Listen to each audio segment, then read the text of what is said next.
Good morning, everyone. Welcome to the online classroom of Human Resource Management. So, today we will discuss performance appraisal. So, in the earlier classes, we discussed about the recruitment, selection, then induction, and training and development in the last session.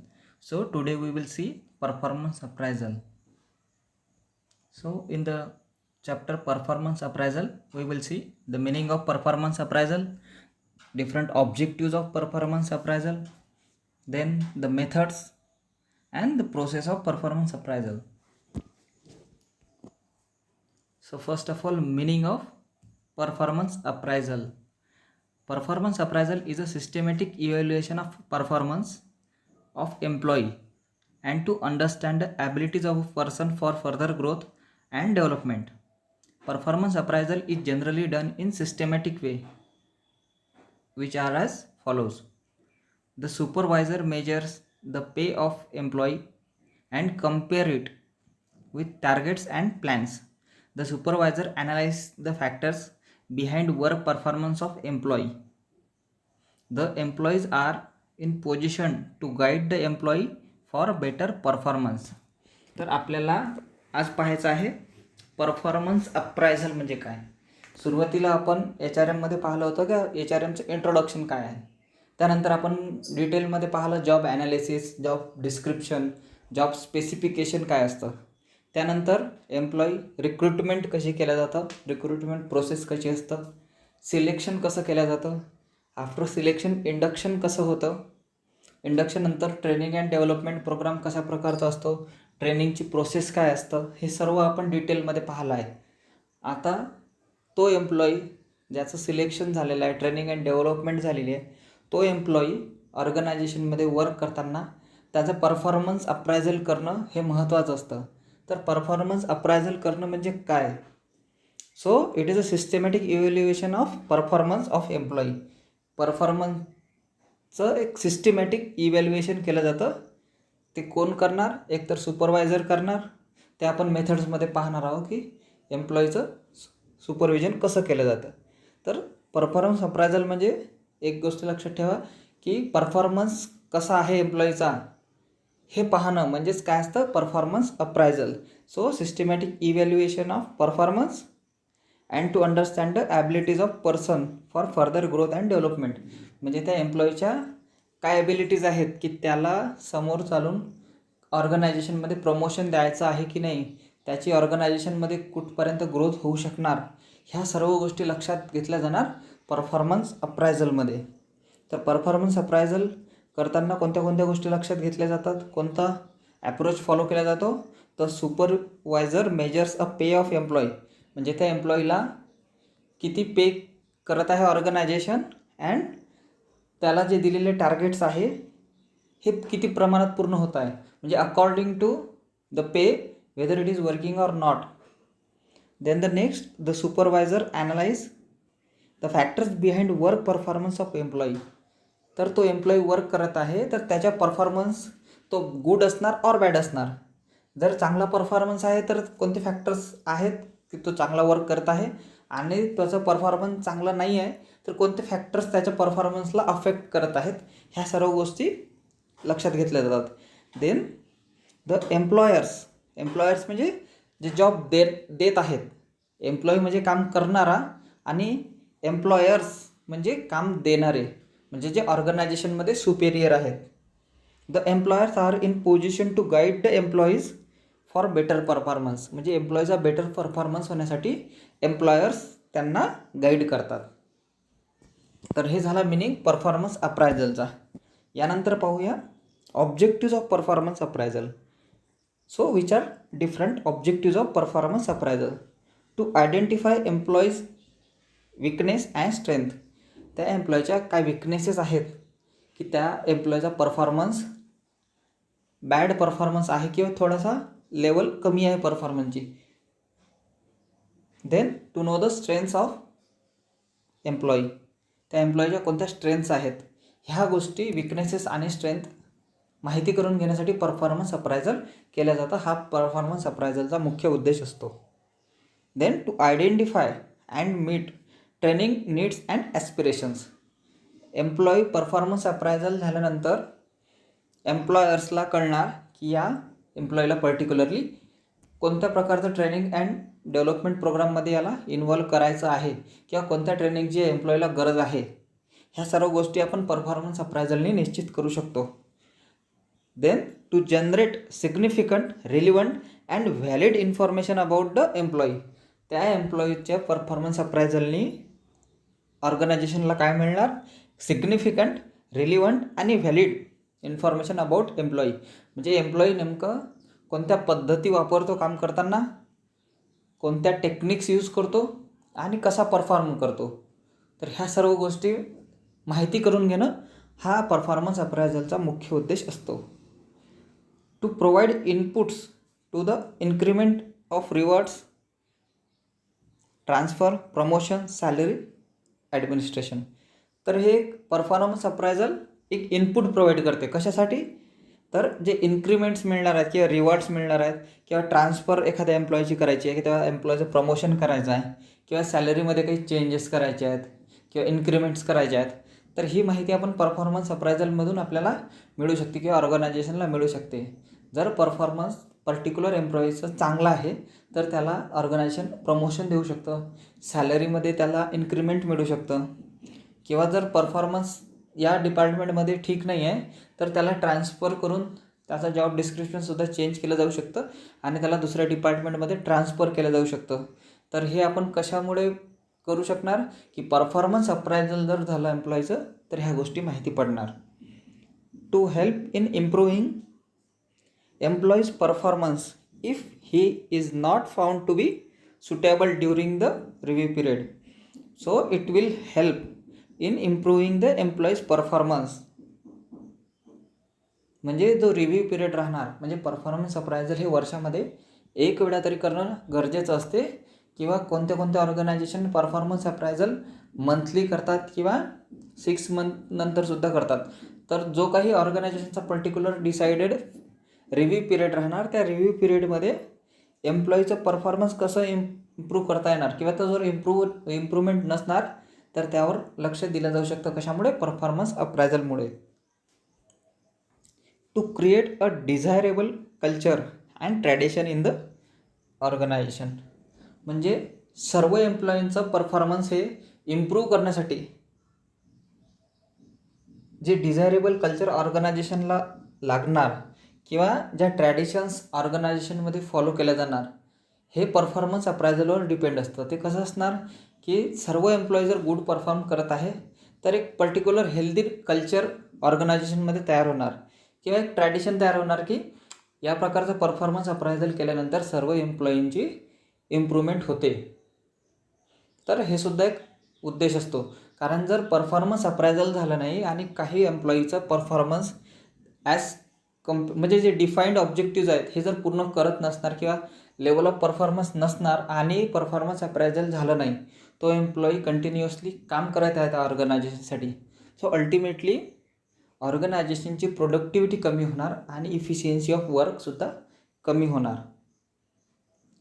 To help in planning career development and human resource planning based on potentiality. म्हणजे ज्या एम्प्लॉईचं जे potential आहे त्या पोटेन्शियलवर त्या एम्प्लॉईची career development depend असतं. तर particular एम्प्लॉईची career development planning करण्यासाठी सुद्धा त्या एम्प्लॉईला सुद्धा फायदा होतो परफॉर्मन्स अप्रायझलचा. अँड ह्युमन रिसोर्स प्लॅनिंग करताना सुद्धा ऑर्गनायझेशनला फायदा होतो की ह्युमन रिसोर्स प्लॅनिंग करताना आपण पाहिलं होतं त्या प्रोसेसमध्ये की कोणत्या एम्प्लॉईला कोणता टास्क दिला जाणार हे निश्चित केलं जातं ऑब्जेक्टिव्ह डिसाईड केल्यानंतर. तर हे ह्युमन रिसोर्स प्लॅनिंग करताना सुद्धा परफॉर्मन्स अप्रायझल म्हणजे परफॉर्मन्स अप्रायझलचा फायदा तिथे सुद्धा होणार की ह्युमन रिसोर्स प्लॅनिंग करताना सुद्धा त्यांना माहिती पडणार की या पर्टिक्युलर एम्प्लॉईचं परफॉर्मन्स चांगला आहे आणि आपण त्याला प्रमोट करायला पाहिजे किंवा स्पेसिफिक रिस्पॉन्सिबिलिटी दिल्या पाहिजेत. Then the last objective is to provide deadlock and research data for improving overall human resource information system.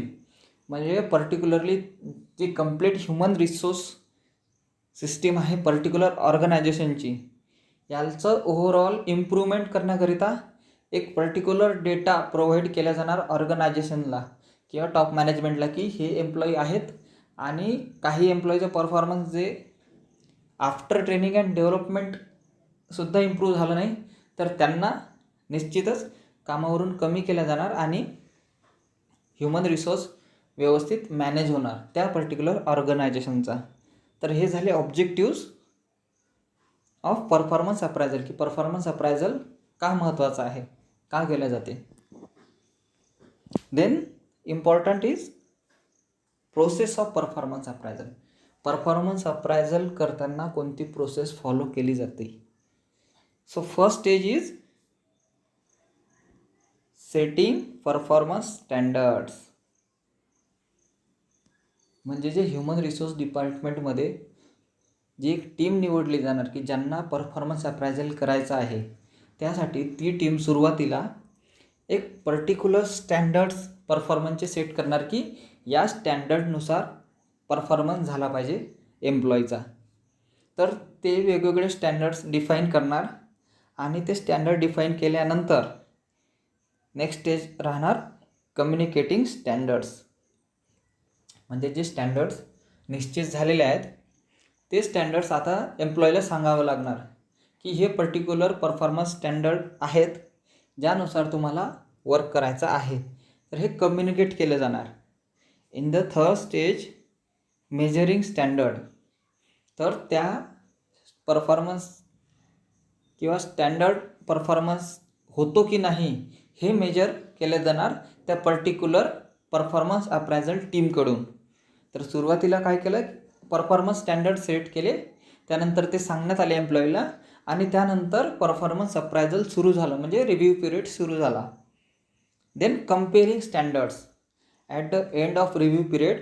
त्या रिव्ह्यू पिरियडच्या एंडला कम्पेअर केले जाणार स्टँडर्ड्स की आपण कोणते स्टँडर्ड सेट केले होते आणि according to that set performance standard whether the work is done or not. त्या परफॉर्मन्स स्टँडर्डनुसारच काम झालेलं आहे की नाही हे कम्पेअर केलं जाणार. Then discussing result. Discussing result with employee. Performance appraisal is always given or always done in return format. नेहमी प्रत्येक एम्प्लॉईला जो परफॉर्मन्स अप्रायझल आहे हे रिटर्न फॉर्ममध्ये त्याला रिपोर्ट दिला जातो की परफॉर्मन्स कसा आहे, whether it may be good or bad. जे काही क्रायटेरिया पर्टिक्युलर ऑर्गनायझेशनने ठरवलेले असणार तर त्या प्रकारे त्या एम्प्लॉईला स्टँडर्ड कम्पेअर केल्यानंतर रिझल्ट डिस्कस केला जाणार की हे स्टँडर्ड्स आपण सेट केलेले होते किंवा परफॉर्मन्स स्टँडर्ड सेट केलेले होते आणि परफॉर्मन्स असा झालेला आहे. So discussing result. And then in the last stage taking corrective standards. म्हणजे ज्या एम्प्लॉईचं performance according to the standard performance झालेला आहे त्यांना रिवॉर्ड्स मिळणार, प्रमोशन मिळणार. आणि ज्या एम्प्लॉईचं परफॉर्मन्स थोडं कमी आहे किंवा लेवल ऑफ परफॉर्मन्स कमी आहे, according to the standard performance नाही आहे,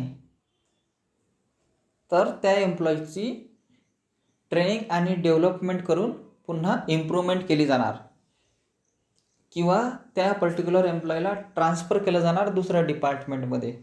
तर ज्या काही करेक्टिव्ह ॲक्शन्स आहेत ह्या करेक्टिव्ह ॲक्शन्स परफॉर्मन्स अप्रायझलच्या रिव्ह्यू पिरियडच्या एंडला घेतल्या जाणार. तर ही झाली प्रोसेस कशाची, परफॉर्मन्स अप्रायझलची. परफॉर्मन्स अप्रायझलच्या प्रोसेसमध्ये आपण पाहिलं की सुरुवातीला पर्टिक्युलर परफॉर्मन्स स्टँडर्ड सेट केले गेले, त्यानंतर ते कम्युनिकेट केले एम्प्लॉईसोबत, त्यानंतर रिव्ह्यू पिरियड सुरू झाला. रिव्ह्यू पिरियडमध्ये ते रिव्ह्यू केले गेले की मेजरिंग परफॉर्मन्स आणि मेजर केल्यानंतर कम्पेअर केलं गेलं की हा परफॉर्मन्स सेट केलेल्या स्टँडर्डनुसार आहे की नाही आणि त्यानुसार प्रत्येक एम्प्लॉईला एक रिपोर्ट देण्यात आला किंवा डिस्कशन झालं की रिझल्ट असे या प्रकारचे आहेत आणि त्यामध्ये ज्या एम्प्लॉईचा परफॉर्मन्स बेटर होता अकॉर्डिंग टू द स्टँडर्ड्स होता तर त्यांना प्रमोशन मिळणार, रिवॉर्ड्स मिळणार.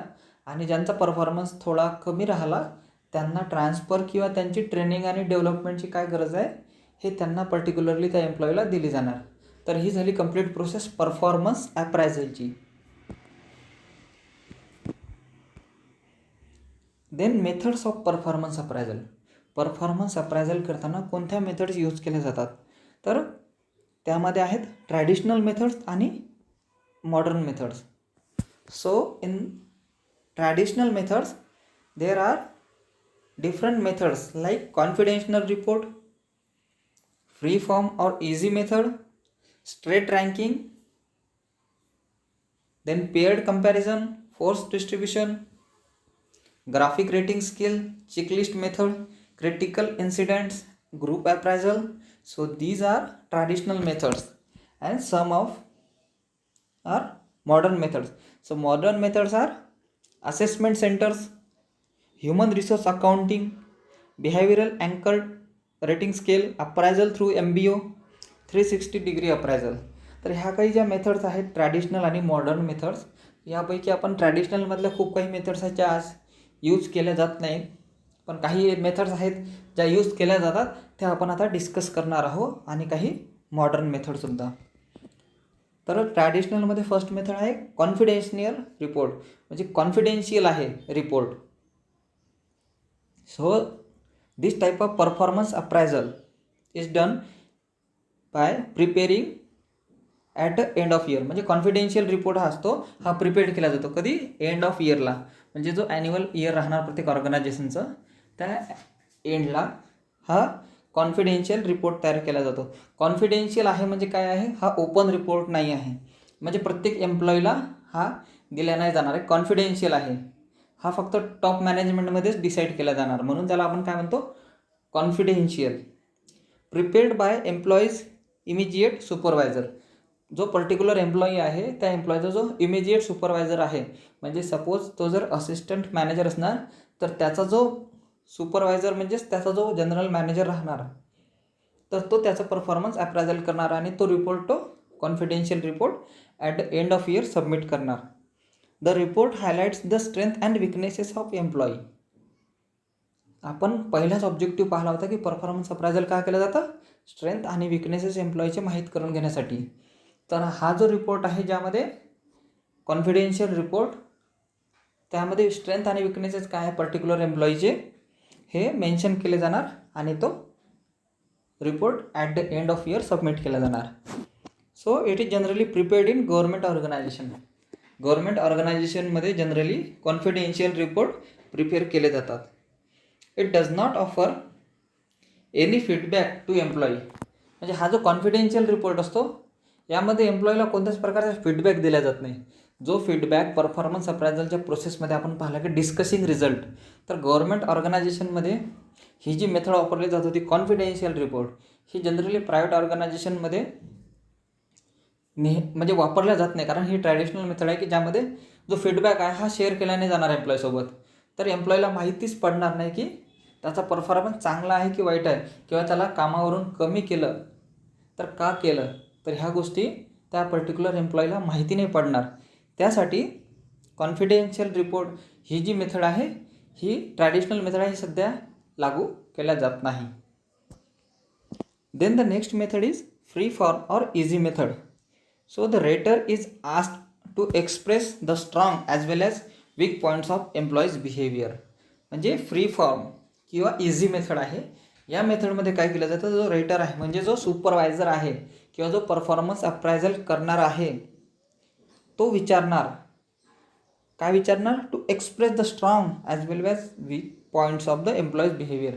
एम्प्लॉईच्या बिहेवियरमध्ये कोणते कोणते स्ट्रॉंग पॉईंट आहेत आणि कोणते वीक पॉईंट्स आहेत, तर हे डिस्कस केले जाणार एम्प्लॉईला विचारून. त्यानंतर the rater consider the employees job knowledge and potential. तर ह्यामध्ये जो सुपरवायझर आहे की जो परफॉर्मन्स अप्रायझल करत आहे तो काय करणार, जॉब नॉलेज आणि पोटेन्शियल काय आहे त्या एम्प्लॉईचं हे माहिती करून घेणार. Understanding the company's programmes, policies and objectives. त्या पर्टिक्युलर एम्प्लॉईला कंपनीचा प्रोग्रामविषयी, पॉलिसीजविषयी आणि ऑब्जेक्टिव्हविषयी माहिती आहे की नाही हे सुद्धा माहिती करून घेतल्या जाणार. देन रिलेशनशिप विथ को वर्कर्स अँड सुपरवायझर. त्या पर्टिक्युलर एम्प्लॉईचं रिलेशनशिप मॅनेजमेंट कसं आहे को वर्कर्स आणि सुपरवायझरसोबत हे सुद्धा पाहिलं जाणार. Then planning, organising and controlling the ability. Controlling ability कशी आहे, त्या पर्टिक्युलर एम्प्लॉईची प्लॅनिंग, ऑर्गनायझिंग आणि कंट्रोलिंग ॲबिलिटी कशी आहे हे माहिती करून घेतल्या जाणार. देन ॲटिट्यूड अँड परसेप्शन्स, काय ॲटिट्यूड आहे व्हाईल वर्किंग आणि काय परसेप्शन्स आहेत त्या एम्प्लॉईचे, तर हे या मेथडमध्ये पाहिले जाणार. कोणती? Free form or essay method, ज्यामध्ये स्ट्रॉंग पॉईंट्स कोणते आहेत आणि वीक पॉईंट्स कोणते आहेत तर हे लक्षात घेतले जाणार त्या पर्टिक्युलर एम्प्लॉईचे. Then ranking method or straight ranking method. The evaluator rates the employee, जो इव्हॅल्युएटर राहणार किंवा जो परफॉर्मन्स अप्रायझल करत आहे तो काय करणार? The evaluator rates the employee from highest to the lowest on some overall criteria. एक ओव्हरऑल क्रायटेरिया जो प्रोसेसमध्ये सेट केलेला जाणार, तर त्या क्रायटेरियानुसार तो रँकिंग करणार की टॉप 10 एम्प्लॉई कोणते आहेत आणि ते टॉप 10 पैकी जो फर्स्ट स्टँडर्ड म्हणजे जो पहिल्या रँकचा एम्प्लॉई राहणार त्याचा वर्क परफॉर्मन्स सर्वात चांगलं राहणार आणि अशा प्रकारे रँकिंग केली जाणार की कोणाचं परफॉर्मन्स कसं आहे.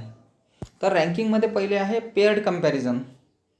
So each worker is compared with all other employee in the group. तर 10 एम्प्लॉईचं परफॉर्मन्स अप्रायझल होत असेल तर एका पर्टिक्युलर एम्प्लॉईचं परफॉर्मन्स हे रिमेनिंग 9 एम्प्लॉईसोबत कम्पेअर केलं जाणार. त्याला आपण म्हणतो paired comparison. For several traits paired comparison are made, tabulated and then rank is assigned to each worker. म्हणजे रँकिंग जर आपल्याला करायची आहे, टॉप 10 काढायचे आहे, तर आपल्याला काय करावं लागणार? प्रत्येक एम्प्लॉईला त्या म्हणजे जर 10 एम्प्लॉई असतील तर प्रत्येक एम्प्लॉईला एकमेकांसोबत कम्पेअर केले जाणार. तुम्हाला एक साधं उदाहरण देतो जे तुम्हाला समजणार. IPL मध्ये टॉप 4 टीम काढायच्या असतात फायनल राऊंडसाठी, तर त्यासाठी काय केलं जातं? प्रत्येक टीमला दुसऱ्या टीमसोबत किंवा ज्या वेगवेगळ्या टीम्स आहेत त्या प्रत्येक टीमसोबत मॅचेस खेळावं लागतात. तर त्या का खेळावं लागणार? कारण त्यांना टॉप 4 काढायचे असतात. तर ते टॉप 4 कसे निघणार? तर प्रत्येक टीमसोबत एक मॅच खेळून किंवा 2 मॅच खेळून. तर त्याच प्रकारे पेअर्ड कंपॅरिझन केलं जातं. जर 10 एम्प्लॉई आहेत तर प्रत्येक एम्प्लॉईचं रिमेनिंग 9 एम्प्लॉईसोबत कंपॅरिझन केलं जातं परफॉर्मन्सचं आणि त्यानुसार रँकिंग केल्या जाणार. So this method is not applicable when the group is large. जर ग्रुप खूप जास्त मोठा आहे, 1000 एम्प्लॉई आहे ज्यांचं परफॉर्मन्स अप्रायझल करायचं आहे, तर हे कॉस्टलीसुद्धा राहणार आणि टाईम कन्झ्युमिंगसुद्धा राहणार. तर जास्त एम्प्लॉई असल्यावर हे अप्लिकेबल नाही आहे ranking method. Then the next one is forced distribution. The rater is asked to appraise the employee according to the predetermined distribution scale. एक predetermined distribution scale राहणार की यानुसार परफॉर्मन्स लागतं आणि त्यानुसार परफॉर्मन्स नसल्यावर तो एम्प्लॉई चांगला आहे की वाईट फक्त एवढंच ठरवलं जाणार या मेथडमध्ये. Force distribution. 2 criteria used for rating are job performance and promotion. Particular एम्प्लॉयचा जॉब परफॉर्मन्स कसा आहे आणि त्याला प्रमोशन द्यायचं की नाही, फक्त या 2 गोष्टीवर या मेथडमध्ये विचार केला जाणार. The 5 point performance scale is also used without mentioning any descriptive statement. कोणतंही डिस्क्रिप्टिव्ह स्टेटमेंट यूज न करता डायरेक्टली त्याचा परफॉर्मन्स त्या एम्प्लॉईला सांगितलं जाणार. Weather it is good or bad. The worker is placed between 2 extremes, good and bad performance. तर ही method generally effective नाही राहणार की पर्टिक्युलर एम्प्लॉईला जर directly according to the performance standard थोडा जरी कमी परफॉर्मन्स असला तर त्याला जर बॅड परफॉर्मन्स म्हटलं गेलं, so it will discourage the particular employee. तर फोर्स डिस्ट्रीब्युशन ही एक ट्रॅडिशनल मेथड आहे, ही जनरली यूज केल्या जात नाही. Then graphic rating scale. A form is used to evaluate the performance of employee. A variety of traits may be used in this device, the most common being quality and quantity of work. तर एक performance स्टँडर्डचं एक particular report तयार केला जातो, ज्या रिपोर्टमध्ये वेगवेगळ्या गोष्टी आहेत. त्यामध्ये क्वालिटी ऑफ वर्क कशी आहे आणि क्वांटिटी ऑफ वर्क कसं आहे, म्हणजे तो पर्टिक्युलर एम्प्लॉई किती प्रमाणात काम करतो आहे आणि कशा प्रकारे किंवा कोणत्या क्वालिटीचं काम करत आहे, हे ग्राफिक रेटिंग स्केलने आपण माहिती करून घेऊ शकतो. So it is easy to understand and use. It permits statistical tabulation of source of employee. म्हणजे जी स्टॅटिस्टिकल डेटा राहणार की आपण पर्टिक्युलर एम्प्लॉईचं वर्क परफॉर्मन्स मेजर करत आहोत, तर क्वांटिटी ऑफ वर्क काय आहे हे आपण स्टॅटिस्टिकल डेटामध्ये सांगू शकतो. क्वालिटी आपण स्टॅटिस्टिकल डेटामध्ये सांगू नाही शकत, बट जो पर्टिक्युलर एम्प्लॉई वर्क परफॉर्म करत आहे, किती क्वांटिटीमध्ये करत आहे, तर तेच त्या एम्प्लॉईची क्वालिटीसुद्धा दाखवणार किंवा एक्सप्रेस करणार. तर ही झाली ग्राफिक रेटिंग स्केल्स. तर यानंतर आपण पाहूया मॉडर्न मेथड कोणत्या कोणत्या आहेत. So these modern methods are generally used while performance appraisal. So first one is assessment center method. So in assessment center method, assessment centers is a group of employee drawn from different work units. वेगवेगळ्या work युनिटमधून particularly एक किंवा दोन employee म्हणा किंवा supervisor म्हणा हे घेतले जातात. त्यांची एक टीम तयार केली जातं आणि त्या टीमला म्हटलं जातं assessment team or assessment centre. एक असेसमेंट सेंटर तयार केला जाते ज्यामध्ये हे पर्टिक्युलर डिपार्टमेंटमधून एक किंवा दोन एम्प्लॉई घेतले जाणार, त्यांची टीम केली जाणार आणि ती टीम असेसमेंट करणार कशाचं, परफॉर्मन्सचं.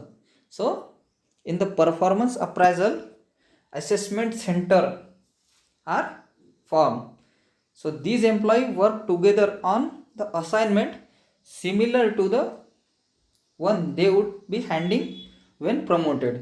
तर प्रत्येक डिपार्टमेंटमधून एक टीम तयार झालेली आहे. त्यानंतर असेसमेंट सेंटरमध्ये ते गेले, तर त्या असेसमेंट सेंटरमध्ये ज्या एम्प्लॉईचं परफॉर्मन्स अप्रायझल करायचं आहे, तर ते प्रत्येक डिपार्टमेंटमध्ये एम्प्लॉई तिथे राहणार त्या असेसमेंट सेंटरमध्ये. आणि त्या असेसमेंट सेंटरमध्ये प्रत्येक एम्प्लॉईला किंवा प्रत्येक जो एम्प्लॉई ज्याचा परफॉर्मन्स अप्रायझल करायचा आहे त्याला जे टास्क दिले जाणार ते जनरली सिमिलर टास्क सर्वांना दिले जाणार. Then evaluators observe and rank the performance of all the participant. आणि ते प्रत्येक एम्प्लॉई कसा वर्क करतो, कसं परफॉर्म करतो हे त्या असेसमेंट सेंटरमध्ये निश्चित केलं जाणार. दिस ग्रुप इव्हॅल्युएट्स ऑल एम्प्लॉई. जो असेसमेंट ग्रुप राहणार तो सर्व एम्प्लॉईला असेस करणार किंवा इव्हॅल्युएट करणार, both individually and collectively by using simulation technique like role playing, business games and in basket experience. म्हणजे जी टीम परफॉर्मन्स अप्रायझल करत आहे तर ती काय करणार, त्या टीमपैकी इंडिव्हिज्युअल परफॉर्मन्ससुद्धा चेक करणार की पर्टिक्युलर एम्प्लॉई कसा वर्क करत आहे आणि ही टीम वर्क कशी करत आहे, तर हे सुद्धा त्या याच्यात पाहिलं जाणार. आणि ते कशा कोणत्या कोणत्या टेक्निक यूज केल्या जाणार, रोल प्लेइंग. पर्टिक्युलर एक रोल त्या एम्प्लॉईला दिला जाणार आणि तो एम्प्लॉई त्या पर्टिक्युलर रोल कसा परफॉर्म करतो त्यावर त्याचा परफॉर्मन्स डिपेंड राहणार. Then business games and in basket experience. तर ह्या सर्व गोष्टी, या सर्व टेक्निक यूज केल्या जाणार असेसमेंट सेंटरमध्ये. Employees are evaluated on the job related characteristics considered important for job success. तर जॉब सक्सेससाठी ज्या काही गोष्टी महत्त्वाच्या आहेत, ज्या काही कॅरेक्टरिस्टिक्स महत्त्वाच्या आहेत, तर त्या जॉब रिलेटेड कॅरेक्टरिस्टिक्स इव्हॅल्युएट केल्या जाणार असेसमेंट सेंटरमध्ये. तर ही झाली असेसमेंट सेंटर मेथड, ही मॉडर्न मेथड आहे. त्यानंतर 360 डिग्री परफॉर्मन्स अप्रायझल. तर 360 डिग्री म्हटल्यावर आपल्याला एक गोष्ट लक्षात येईल की सर्व बाजूंनी 360 डिग्री मीन्स सर्व बाजूंनी परफॉर्मन्स अप्रायझल. सर्व बाजूंनी परफॉर्मन्स अप्रायझल म्हटलं तर आपण आता डायग्राममध्ये बघू शकता, सेंटरमध्ये एम्प्लॉई आहे. तो एम्प्लॉई त्याचं परफॉर्मन्स अप्रायझल कोण करणार, अप्राईज किंवा evaluate. So first of all superior म्हणजे जो सुपरवायझर आहे, then subordinates, then peers. Peers means particular employee एखाद्या पोझिशनवर काम करत आहे तर त्याच पोझिशनवर काम करणारे त्याचे जे कलिग्स राहणार त्याला आपण म्हणतो piers.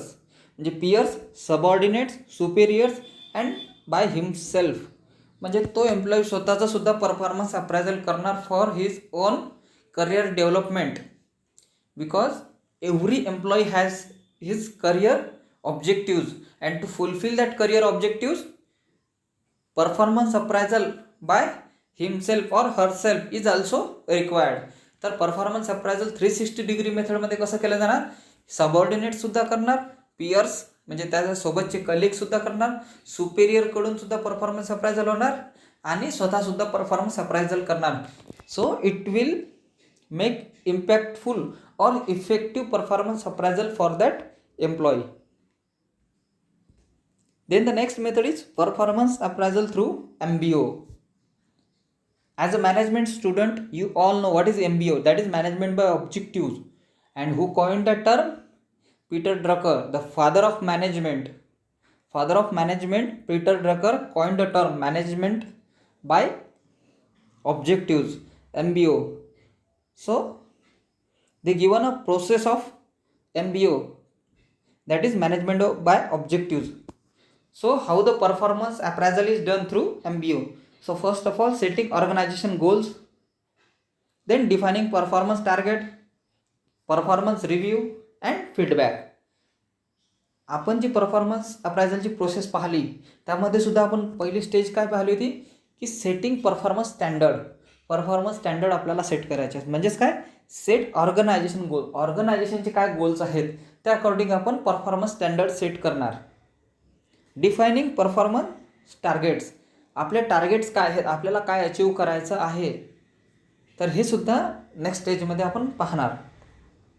Then performance review. Performance review म्हणजे आपण प्रोसेसमध्ये पाहिलं की मेजरिंग द स्टँडर्ड्स, आपण स्टँडर्ड मेजर करणार परफॉर्मन्सचे. तर त्याच प्रकारे परफॉर्मन्स रिव्ह्यू अँड फीडबॅक, म्हणजेच फीडबॅकमध्ये आपण काय करतो, पर्टिक्युलर एम्प्लॉईला रिपोर्टिंग करणार आणि त्याला रिव्ह्यू केल्यानंतर करेक्टिव्ह ॲक्शन घेणार. If the performance is good then promoted or any reward is given to the particular employee, and if the performance is not according to the standards then training and development program is arranged for that particular employee or the transfer of that employee to other department. तर हे झालं performance appraisal through MBO. तर एक गोष्ट लक्षात ठेवा की MBO ही term कोणी कॉइन केलेली आहे, Peter Drucker, father of management. तर मॉडर्न मेथडमध्ये आपण पाहिलं की असेसमेंट सेंटरमध्ये अप्रायझल केलं जातं. त्यानंतर 360 डिग्री परफॉर्मन्स अप्रायझल आणि परफॉर्मन्स अप्रायझल थ्रू MBO. तर ह्या 3 मेथड आहेत, ह्या जास्तीत जास्त प्रमाणात यूज केल्या जातात ऑर्गनायझेशनमध्ये. ट्रॅडिशनल मेथड्स त्या जनरली यूज केल्या जात नाहीत कारण त्या टाईम कन्झ्युमिंग आहे आणि कॉस्टली पण आहेत. So advantages of performance appraisal. तर या चॅप्टरमध्ये आपण आता सर्वात शेवटी पाहू की आपल्याला परफॉर्मन्स अप्रायझलचे काय फायदे आहेत. आपल्याला एक माहीत पडलं की परफॉर्मन्स अप्रायझल केल्यानंतर ऑर्गनायझेशनची प्रोडक्टिव्हिटी वाढणार, कारण परफॉर्मन्स स्टँडर्ड ज्यांचे कमी आहेत त्यांना ट्रेनिंग आणि डेव्हलपमेंट करून परफॉर्मन्स त्यांचा इम्प्रूव्ह केला जाणार आणि ज्यांचा परफॉर्मन्स ऑलरेडी चांगला आहे त्यांना प्रमोशन केलं जाणार किंवा त्यांना प्रमोट केलं जाणार. So first one, motivation. Performance appraisal will motivate to particular employee. Then competition. Competition का वाढणार, कारण प्रत्येक एम्प्लॉईचा परफॉर्मन्स अप्रायझल होत आहे हे त्याला माहिती राहतं. त्यामुळे तो एम्प्लॉई पर्टिक्युलर परफॉर्मन्स इम्प्रूव्ह करण्याचा रेग्युलरली प्रयत्न करणार आणि हा जर प्रयत्न सतत सुरू राहिला तर अल्टिमेटली ऑर्गनायझेशनची वर्क इफिशियन्सी वाढणार आणि ऑर्गनायझेशनची वर्क इफिशियन्सी वाढला तर अल्टिमेटली प्रॉफिट वाढणार किंवा प्रोडक्टिव्हिटी वाढणार. देन स्क्रुटिनी ऑफ एम्प्लॉई, म्हणजे कोणत्या एम्प्लॉईचं वर्क परफॉर्मन्स कमी आहे किंवा कोणत्या एम्प्लॉईला कामावरून कमी करायचं आहे किंवा कोणत्या एम्प्लॉईला रिवॉर्ड्स द्यायचे आहेत, हे सुद्धा एक फायदा होणार परफॉर्मन्स अप्रायझल करून. Then statistical information. प्रत्येक जो एम्प्लॉई राहणार त्या प्रत्येक एम्प्लॉईचा स्टॅटिस्टिकल डेटा परफॉर्मन्सच्या रिलेटेड ऑर्गनायझेशनला मिळणार. Then development of employee. The ultimate aim of performance appraisal is development of employee and organisation. तर हे आपण आज पाहिलं की परफॉर्मन्स अप्रायझल काय असतं, परफॉर्मन्स अप्रायझलचे ऑब्जेक्टिव्स काय आहेत, परफॉर्मन्स अप्रायझलची प्रोसेस कशी आहे, कसं परफॉर्मन्स अप्रायझल केलं जाणार. त्यानंतर शेवटी पाहिल्या आपण मेथड्स, त्यामध्ये ट्रॅडिशनल मेथड्स, ट्रॅडिशनल नंतर आपण पाहिल्या modern methods. Traditional method generally use केल्या जात नाहीत. मॉडर्न मेथडमध्ये आपण पाहिलं असेसमेंट सेंटर्स कसे आहेत.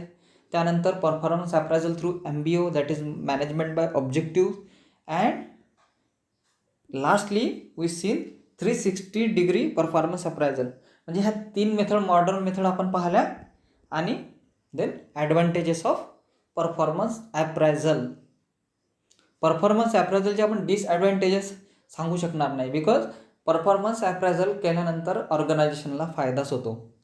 त्याचे डिसॲडव्हान्टेजेस खूप कमी आहेत. डिसॲडव्हान्टेजेस सांगता येणार की जर परफॉर्मन्स अप्रायझल करताना ट्रॅडिशनल मेथड यूज केल्या आणि त्या जर ट्रॅडिशनल मेथडनी कॉस्ट वाढली आणि performance appraisal according to standard झालं नाही, तर ते एक डिसॲडव्हान्टेजेस राहू शकतो. But performance appraisal is or has always benefit for the organisation. तर परफॉर्मन्स अप्रायझल पाहिला आपण. तर आता आपण complete recruitment, selection, induction, training and development and performance appraisal. तर आपण आज परफॉर्मन्स अप्रायझल पाहिलं. तर नेक्स्ट प्रॅक्टिकल सेशनमध्ये आपण आता नेक्स्ट टॉपिक पाहणार आहोत. कारण जनरली प्रॅक्टिकल सेशनमध्ये तुम्हाला केस स्टडीज आहेत. तर केस स्टडीज मी तुम्हाला शेअर करणार. तर तुम्हाला जसंच्या तसं तुमच्या मॅन्युअलमध्ये लिहायचे आहेत. त्यामुळे मी प्रॅक्टिकल सेशनमध्ये सुद्धा तुम्हाला थेअरीचा टॉपिक कंप्लीट करणार. So see you in the afternoon session of 4:30. Thank you and thank you for watching.